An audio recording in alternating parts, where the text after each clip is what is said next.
Hi, welcome to Travels with Bert. Just in case you haven't been here before, I'm Paul and this is Bert, my big red truck.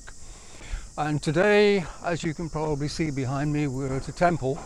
It's called Wat Khao Suwan Pradit, and it's in a place called Don Sak, which is a fairly small town in the province of Surat Thani. And even though we're in a different province from home, it's actually only about 30 minutes from home. And although you can only see a small part behind me, it actually covers quite a large area. I would say it's really in three parts. There's a part down there, there's this part here, and there's another part up the hill there. So that's very precise, isn't it? Now you know all about the place.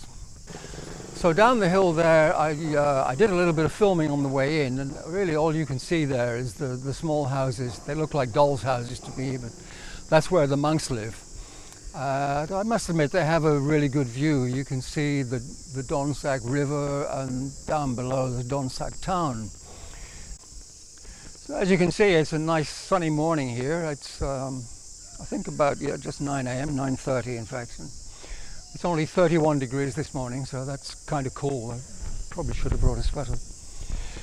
Anyway, this area here is where most, but not all, of the religious buildings reside. And we'll take a look in a moment. And we'll go up the hill later, and there's lots more to see up there. In fact, I have a bit of a silly story to tell you of something that happened up the hill there. So stay tuned till the end. First though, I have a history lesson for you. No, don't fall asleep. This is interesting. The temple here was founded in 1987 by a very revered monk, Laem Thuat. 1987 doesn't sound like very long ago, but in fact in those days you could only access this area and the whole of Don Sak from either from the sea or from the river. There were no roads leading in here, there was no electricity, no water supply, nothing at all. So this monk petitioned the royal family and asked them to provide all three, which they did. Because then he was the local hero, and all of the local people helped fund and build this whole temple complex. So he must have been a busy lad. So let's have a look around. I'll just grab the camera off the tripod and we'll take a walk around here and see what we can find. So first of all, there are two small buildings here. They're usually called mondaps. They're kind of square buildings. And they're normally used to house religious texts. So when you go inside, you find large bookcases with all of the very old religious texts inside. This one, though, I think is a little different. I think there's only a statue inside this one. We'll just take a quick look here up the steps. I have to take off my flip-flops here and walk up these stinking hot steps. Yeah, okay, here we go.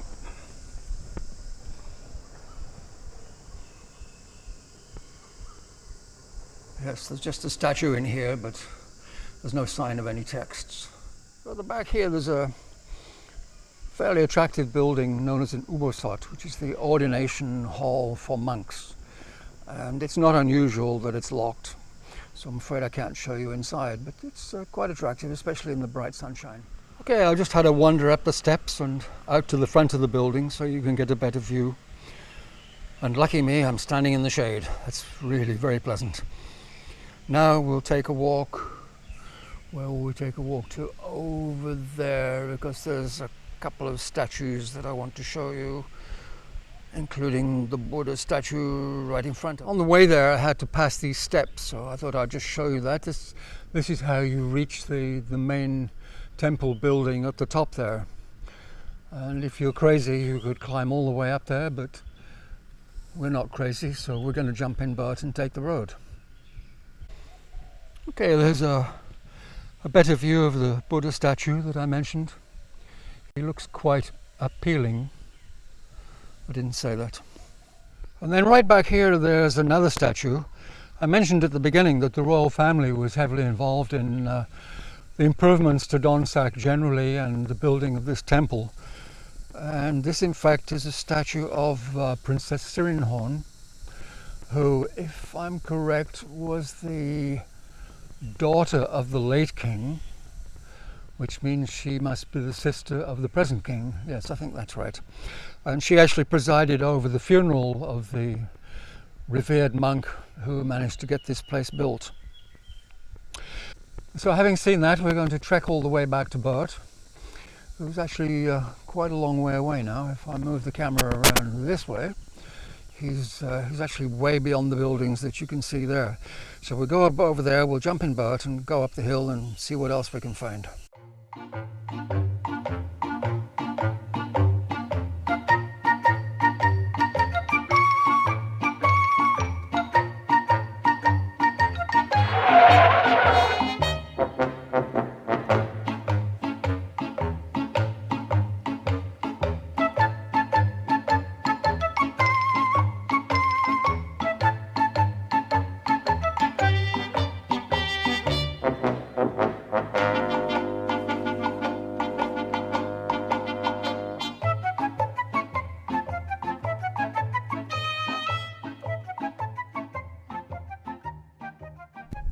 Anyways, there's this nice flat open area which was built only a few years ago.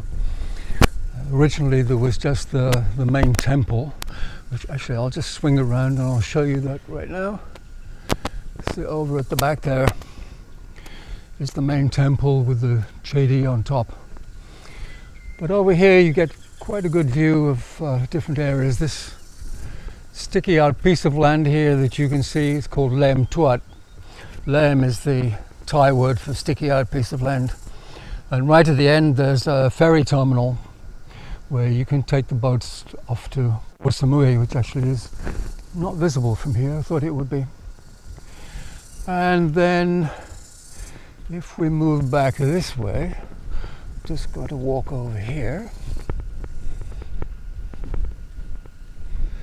through the trees. Here you can see a small island which is known as Koh Rat. And it's one of those small islands where all of the buildings are on stilts out into the sea.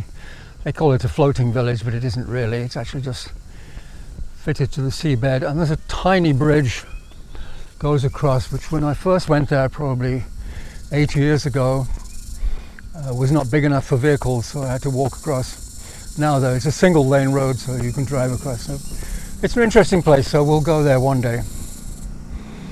And then, as you can probably see here, looking down, there's another sticky out thing.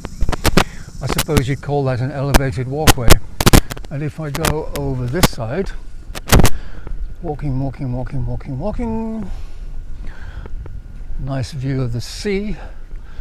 But you can see that there's another of these sticky out walkways, and we will just have a quick walk down there. Not disturbing the monk. I think I can see someone at the other end there.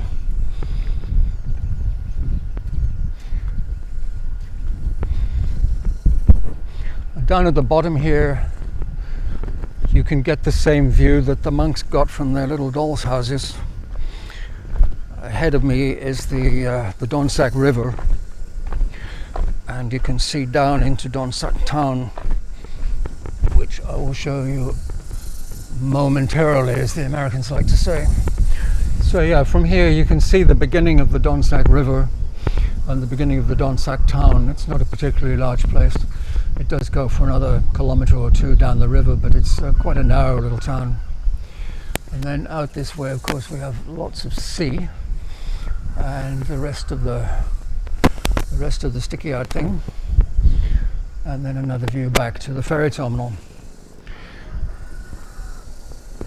So let's go from here and take a look at the main temple up the top.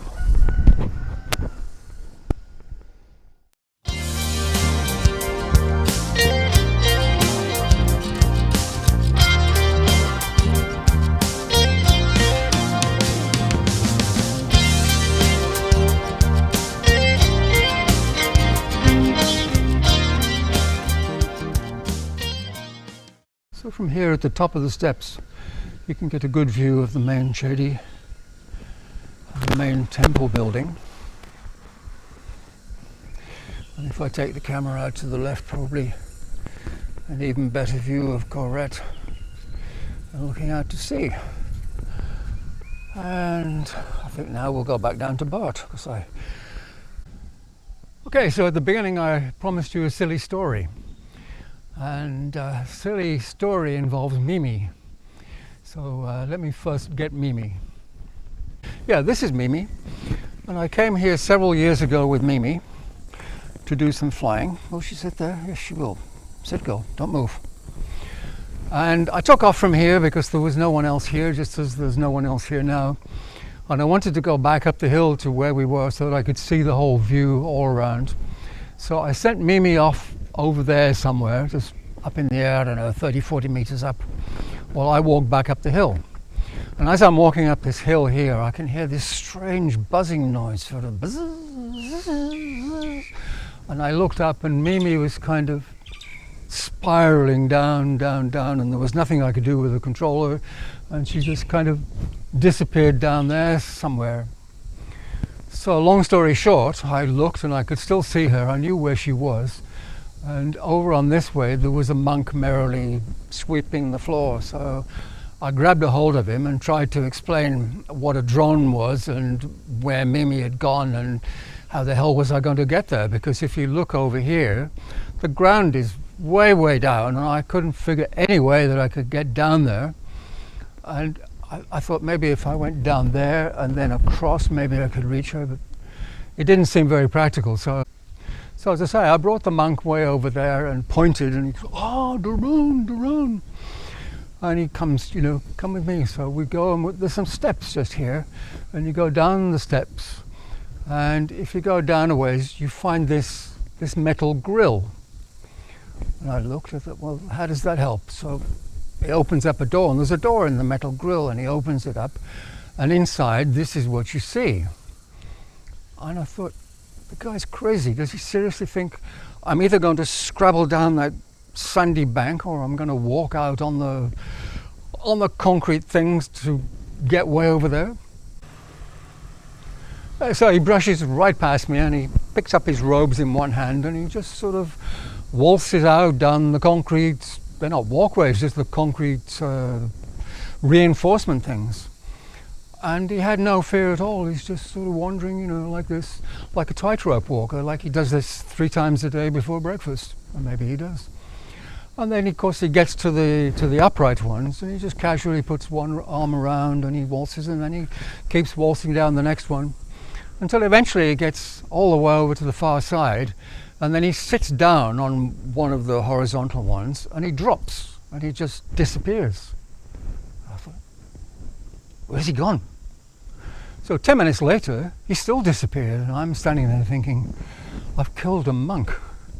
What could the penalty be for killing a monk? Maybe I'll be reincarnated as something totally disgusting like a dung beetle. But a couple of minutes later, he reappears, pulls himself up. But now it seems to me he has a bigger problem, because he's got his robes that he's pulling up in one hand, and he's got Mimi in the other hand like this. But no problem, he still walks out onto the horizontal concrete beams, and he's still walking along like this. And then when he gets to one of the uprights, of course, he can't hold the upright now because he's using both hands. So very carefully sort of maneuvers himself around the upright and then carries on walking like this. I thought any minute now he's going to disappear and we'll never see him again. But no, he keeps walking towards me. I think he was probably totally disgusted with this stupid Farang losing his drone, and as he gets to me, he just kind of goes like this and sticks it in my face. So I grabbed Mimi very gratefully, but he just kept walking like he didn't want me to thank him or anything. Just disappeared back up there into the temple. Oh, is that your phone or mine? I think it must be mine. Oh yeah, excuse me a minute. It's Freddie, my producer. I need to talk to him. Yeah, hey Freddie, what's up? You had a phone call from who? The president of the International Association of Dung Beetles. You're kidding me, right? No, you're not kidding me. So what did he want? So he thinks I was being very rude about dung beetles, and all of his members will be very upset, and he thinks I should apologize. Okay, well, I can do that. Okay. Yeah, bye. I'll do that now. So, well, yes, humble apologies to all lovers of dung beetles. I'm sure you're very nice creatures, really. And I hope I didn't offend anyone. So you can go away. And I think that's probably what we can do. I think we've seen pretty much everything there is to see. Hope you enjoyed the trip, and we'll see you all again next week. And don't forget to subscribe. Oh, and hit the like button. Super important. Okay, so it's goodbye from me, and it's goodbye from him and Mimi.